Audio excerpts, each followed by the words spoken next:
More rewards, more savings.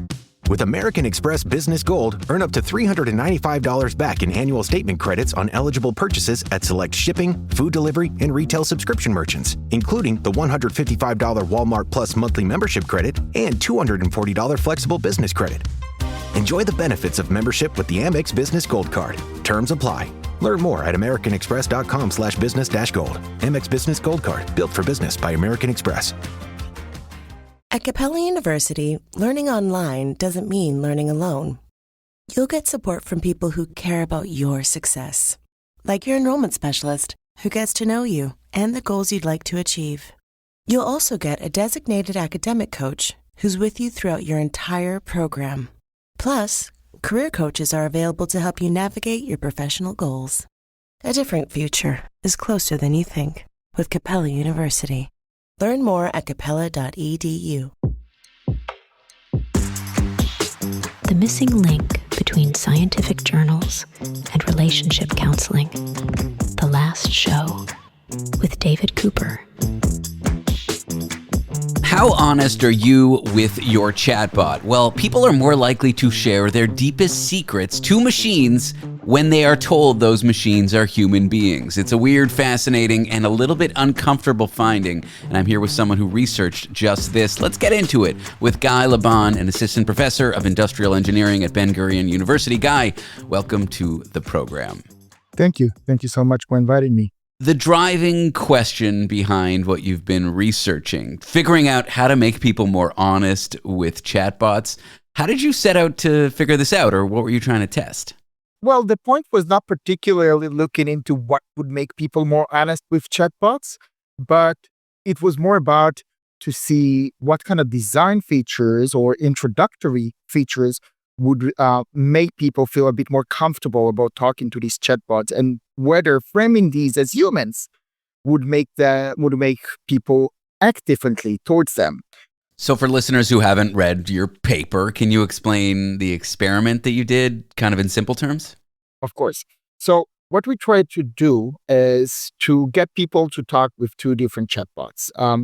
One was introduced as a human with a human name called Sam, and there was a slight delay whenever the chatbot sent a message.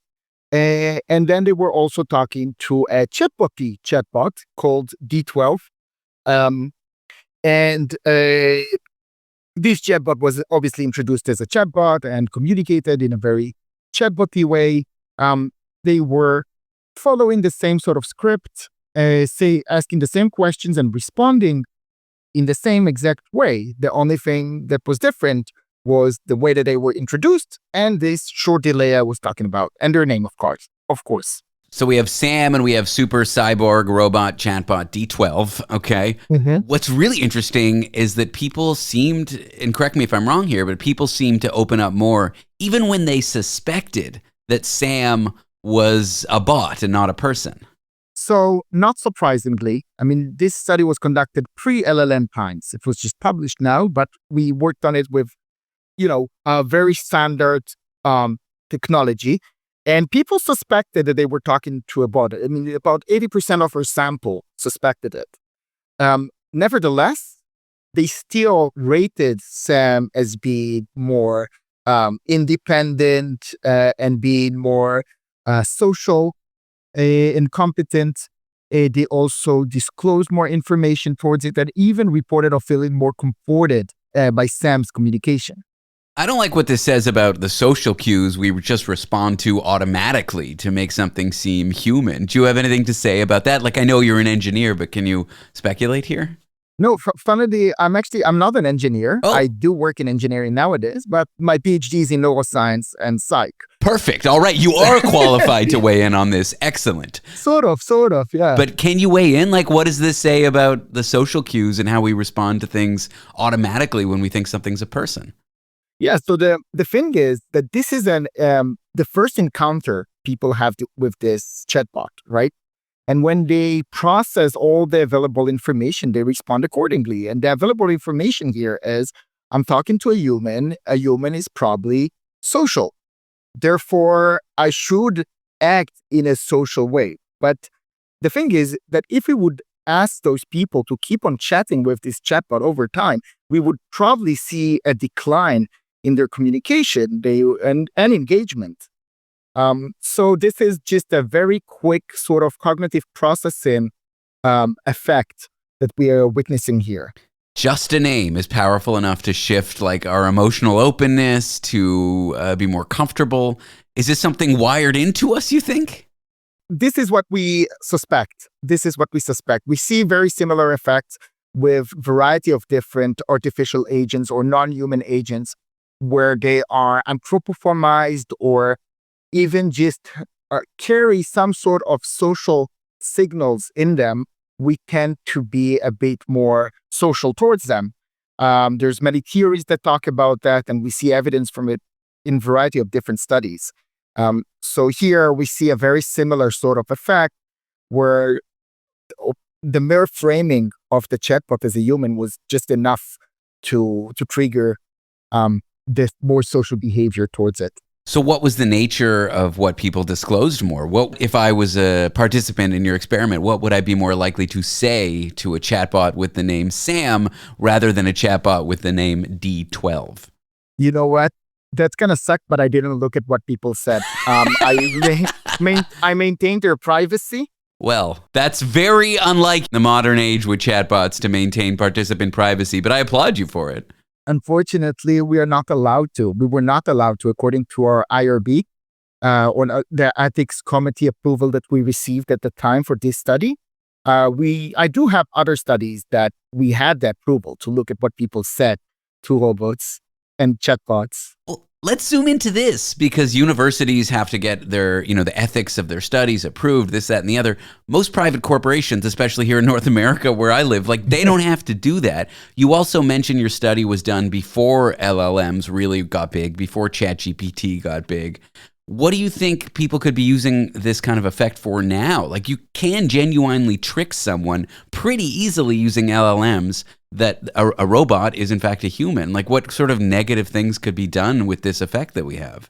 So the thing is, I don't know about tricking people about, thinking that a robot is a human. Obviously that happens and that could happen. Modern LLMs are very convincing. But the interesting thing is that we see people opening up regardless of these belief cues about human origins with modern day LLMs, because the way that they communicate is already social enough for people to engage with them in a social manner. And, you've been probably following the news. We've seen very alarming things about the way people take those sort of interactions with LLM-driven chatbots. Yeah, you hear people receiving, therapeutic advice, treating them as if they were a psychiatrist. You also see things with political kind of stuff where you get political texting to try to convince someone of something, whether the texts are true or not. You also get scams hey, pretending to be a family member. So it's interesting that your research comes with this finding pre-LLM and it's so applicable now. Yes, thank you for recognizing that. But yeah, we do see it now also with LLMs, even without the human origin cues. So we have a study where we looked into what people disclose to robots that are powered with large language models when they're feeling lonely and stressed, seeing that they tend to actually talk more about their social connections or their lack of social connections whenever they feel more lonely with robots that are powered by LLMs. So yeah, I guess the people do feel quite open with these machines when they need to. There's got to be a positive side to it. There's got to be recommendations you might have to people designing chatbots, designing robots, designing, human-computer interaction touch points. Absolutely. I guess that from the positive side of things, we should really think of how we could use this technology for simulating good behaviors or positive connections. So, if this technology can also help people to change their minds or to reframe their negative emotional experiences, maybe help them connect with others. These are really good opportunities to use large language models, chatbots, AI, robots, whatever, in those spaces. We've seen in another study how a robot could help people to reframe their negative emotional experiences and, come up with more positive reinterpretations of these experiences using large language models. So, I really think that we can take these technologies towards these directions. Guy, I've appreciated the chat. Thanks so much for coming on the show. Thank you so much for inviting me. Guy Laban is an assistant professor of industrial engineering at Ben-Gurion University.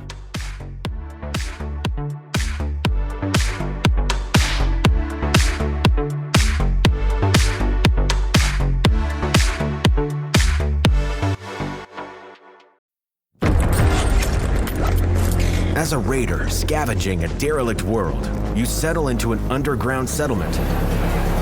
But now you must return to the surface, where Arc machines roam. If you're brave enough, who knows what you might find? Arc Raiders, a multiplayer extraction adventure video game. Buy now for PlayStation 5, Xbox Series X and S, and PC. Rated T for teen.